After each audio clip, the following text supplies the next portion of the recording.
Hello. So I'm presenting today our speaker Anwesha. She's a fellow at the Python Software Foundation and release manager of Ansible, and she works as a software engineer on the Ansible engineering team, and is also an active PyLadies organizer. And in her talk, she will take us behind the scenes of releasing Ansible. So the floor is yours, and you may start. Thank you. Um, Good afternoon, everyone. I see that everyone is very excited about the lunch, but I'll take 25 minutes of yours today. I want to share a story today. My husband was working as a Fedora cloud engineer a few years ago. And every couple of weeks, days, he used to release Fedora cloud images. And the lawyer inside me was like, what are you engineers do? Like, what kind of things you make that you have to do releases in every couple of weeks? Look at us, the lawyers. We made laws in 1860 and still it's working. And now, when I do the Ansible release, he's like this. My life before 2022 was pretty much less complicated. I had to take care of the software to run smoothly without any downtime, make the usage of modules and library easy, and the license compatibility, and so on. And then I joined Red Hat, and I became the consumer. But like, I was the consumer, and now I was introduced to the new world of software package release management as the release manager of Ansible. And it opened a new world to me. And today I'm going to share that journey with you a little bit. But before that, a little introduction about the storyteller today. Hi, I'm Anwesha. I am a lawyer by education and engineer by passion. I am a fellow at Python Software Foundation. I led PyLadies efforts in India, where I started or rebooted one chapter. From there, we grew up to 7 chapters, and now I'm an organizer at PyLadies Stockholm, and I'm trying to lead the efforts in PyLadies in Scandinavia as well. There's PyLadies Norway. Also, hopefully, PyLadies Finland will come up really soon. And for that information, there's PyLadies Lithuania. If none of you, like if anyone is interested, it has started their journey just a year ago. Please consider joining PyLadies Lithuania and be a part of this wonderful community. You can follow my blog at anweshadas.in. And as my day job, I am a software engineer at Ansible Community Engineering Team at Red Hat and a release manager for Ansible. And that is where my pain started. Now, what is Ansible? So, has any one of you have heard about Ansible? Okay, great. So, Ansible is an open source IT automation engine that automates provisioning, configuration management, application deployment, orchestration, and many other IT processes. Now, it is basically a Python stack. It's agentless, and it makes the automation smooth and easy. And its English-like instructions used by using simple YAML makes the life of DevOps and system administrators much easy. Now, did you know that we have the Zen of Ansible, copying the Zen of Python? And it says it declares it to be clear, concise, simple, readable, and magical. And how do you get Ansible?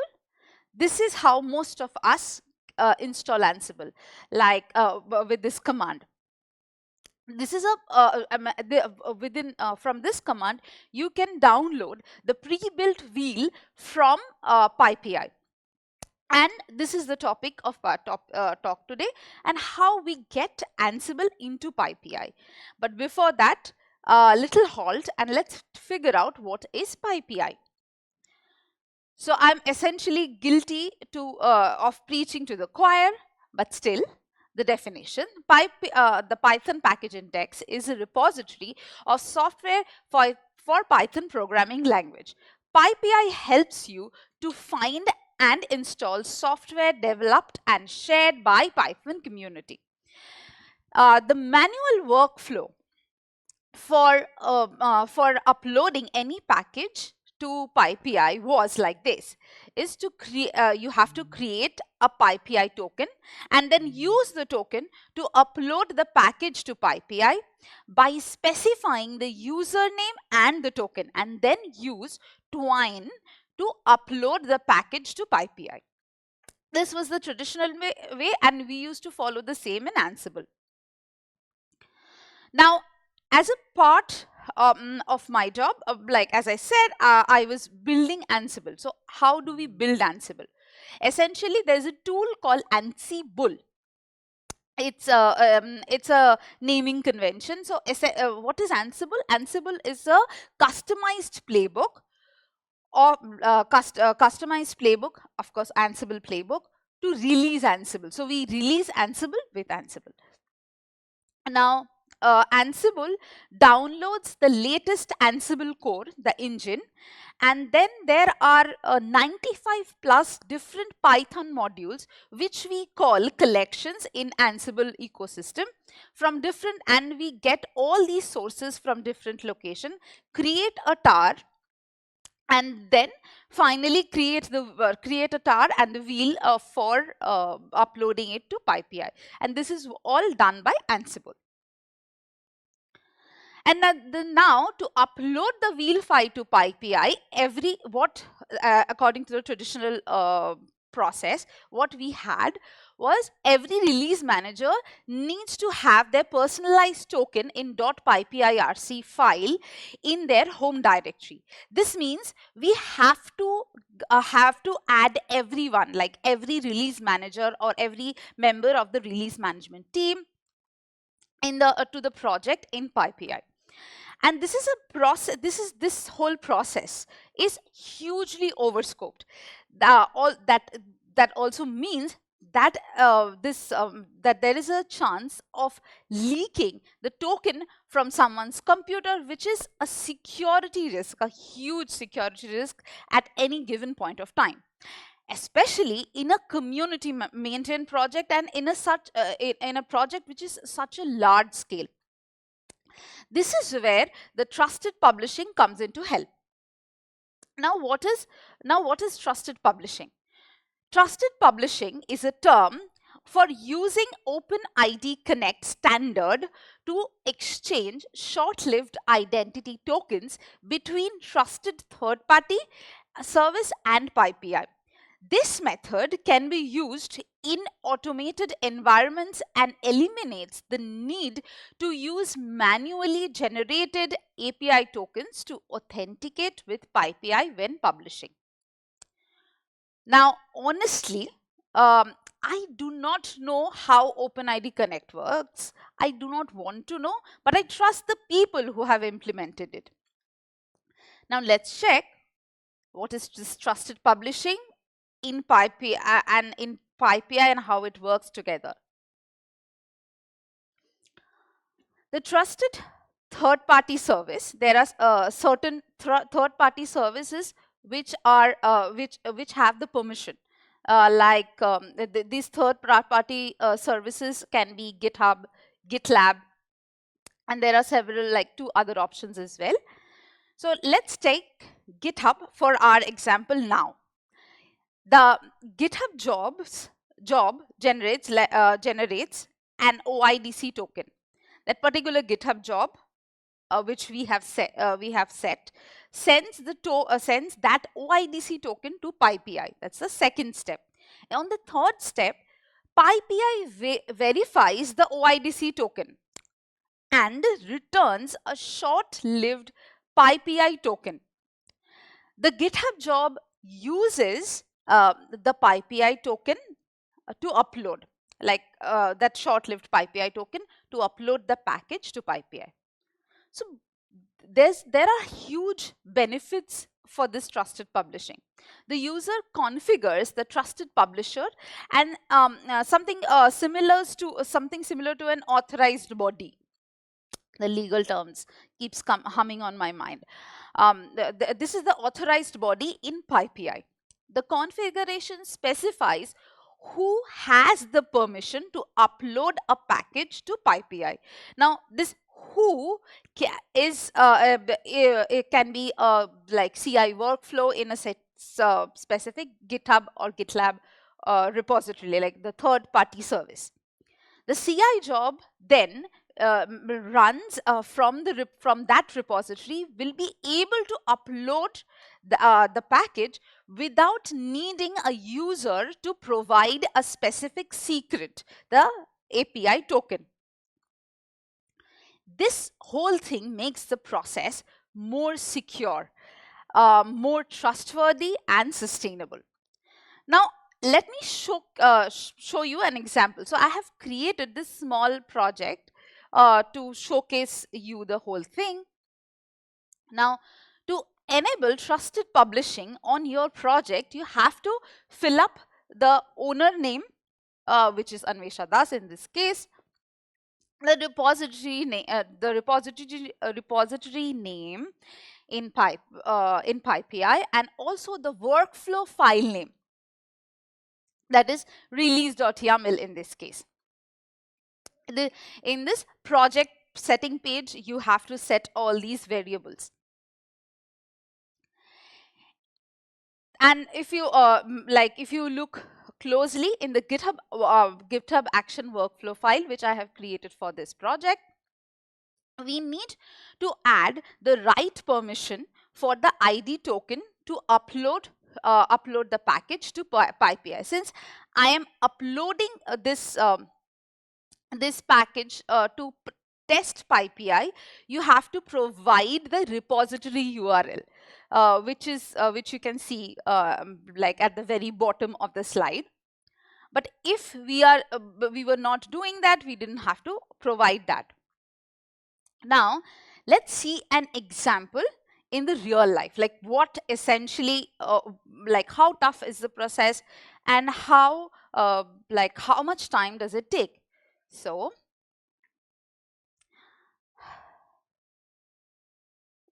yes.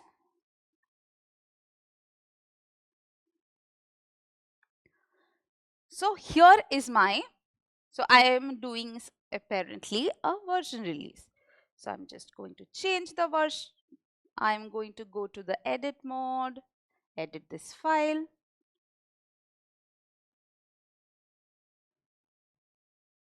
Yes, I am disconnected. Amazing.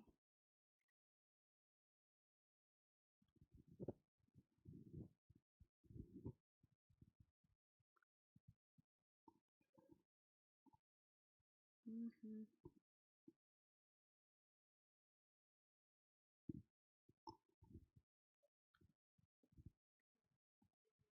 Yep, I I actually think I got it. Here's Mr. Husband came in to rescue. Uh, hmm. Okay. Now I'll change the version here. Oh, finally. I hate technology. Trust me.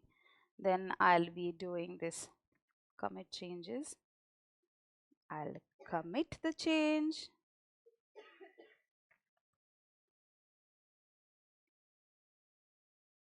Then I will go to this action, to the GitHub action, and run this workflow, new run workflow, run workflow. Okay, if we refresh this, this is running. Let's check what is happening.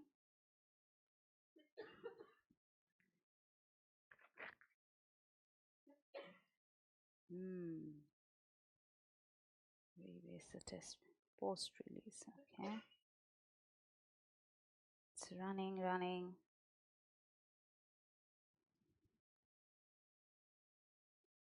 How many of you release software on a like on a regular day basis? Not regular. Okay. How much time does it take? Like for Ansible, it used to take us a full day.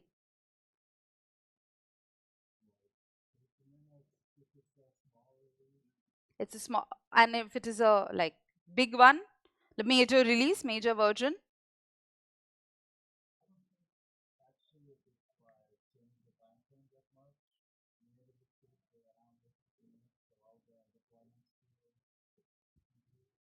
Okay, it actually okay. It substantially changed the timing for us. Okay, and then if I refresh it, see, I don't trust my.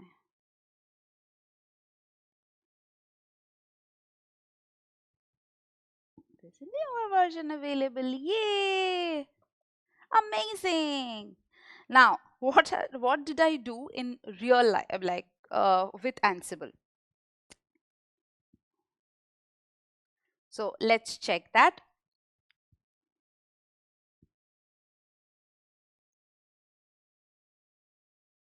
Mm. So there's this there's this GitHub workflow file where I have this is the process for Ansible. What I have done, the change the workflow dispatch. You can see, and it is as simple as that. So if we can see here, I need to change the yep. You can take the look have a look at the whole workflow over here, and it's the Ansible build data repo. This is where and this is how we release Ansible. This is the workflow file. This is not very big. This is essentially pretty small, but it made our job pretty easy.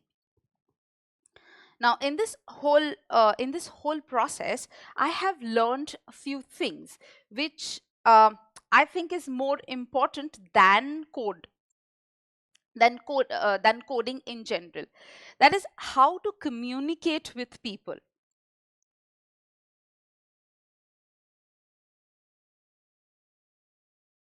Okay, there's this.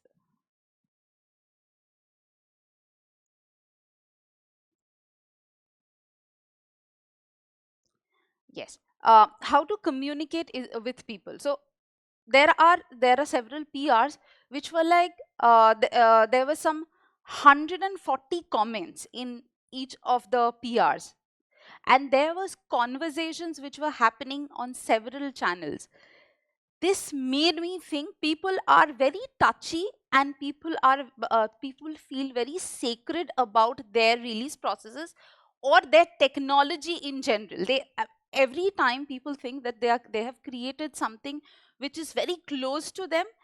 Therefore there's a lot of discussion and communication that needed to happen. Also there's another very important thing which I learned, that fail early. Failing is very important. Unless I fail, I could not understand that what are the corner cases which I missed. Therefore fail early and fail often and unlearn. There's a uh, we often be like feel very scared to learn something new and to throw the things which we have gathered knowledge about for such a long time. So, unlearning was one of the major points in this whole journey for me. So now, if you want to know more about trusted publishing in PyPI, you can have a look at this particular blog post and the PyPI docs. It's very well documented, and the test PyPI makes your life much easier. I want to give shout out to these people. As I said, the communication is the key. So these are the people who were helping me, guiding me throughout this journey, the amazing community members, Maxwell and Felix, and and my colleague. Also, if you want to join us, the Ansible forum, as I can see, there are many Ansible users here. All the discussions related to Ansible you can find over here. Also, release management. If you are interested in releasing Ansible, therefore, please join this forum and ping me over there. We will be able to talk. As I said, the communication is the key. We have created this separate release management channel for Ansible, where we can take the where we discuss about the release management space, the policies, and the security guidelines, or something related to code. All the discussions happen over here. And the discussion platform is Matrix. If you are interested, please join. I would really need your help. Now, this is my last slide, but I actually want to make a point over here that I made a journey from being a lawyer to technologist. So oftentimes, as technologists, what we do, we try to make things and we go with the flow, that we want that new shiny thing. But it is high time for us that we kind of step back and think, get the whole perspective. I had a very interesting chat with Brandon, the next keynote speaker for today, that how we are not in the process of being contemporary, we are failing to be modern. A modern technology, a modern system is something which is sustainable, accessible, and secure. This is what this whole journey was all about for me and for my community, which is secure, accessible, and sustainable. So take a step back and get the perspective and think, are you creating the same thing which you wanted to create at the first place? Or you're trying to do something else with it, with your project? Thank you so much for being patient, and I have 3 minutes if you have any questions. Yeah, thank you so much for the presentation. We still have a couple of minutes. Maybe there's anyone from the audience that would like to raise your hand and ask the question. Yes. Please take the phone. Thank you. Thank you for the talk. Thank you. Just curious, so at first you showed every person had their own local token, so that was sort of restricting who can release as well? Yes, yes. How does that work in the new system? It is essentially, so we have a policy now which is being set by this group, this group, release management working group in Ansible, and essentially previously only the people who had the PyPI, their token in PyPI RC file, and they are added over there as release managers. Essentially, historically, it has only been Red Hat, because we were not being able to solve that security issue, because it's a big infrastructure project. And now, because it's more secured and it's more sustainable and trustworthy, they're using trusted publishing. Now, anyone from the community who have been trained, like 6 months of training in with the release management working group, can be the release manager for Ansible. Yes. So is that controlled via GitHub group or? Yes, it is. Yes, it is a GitHub organization. Also, it is controlled, controlled as in like the policy, how we set the policy. This is a working group, release management working group, which you can find in Matrix. Okay, I'll take a look. Yes, sure. I'll wait. Okay, thank you so much. So, any question related to PyLadies is also fine, or anything else. Yes. Oh, we have a question. Okay. Very, very stupid question. No question is stupid. I was a bit late. Sorry about that. That's fine. I have heard a lot about Ansible, but never really used. I think you introduced in the beginning, and I missed it. What is it? What can I use it for? It's a configuration management system. When you when you want to configure a lot of machines, you use Ansible. It's a configuration management system. It does provisioning for you. It's an orchestration system. People love Ansible for orchestrating their services. Yeah. Thank you.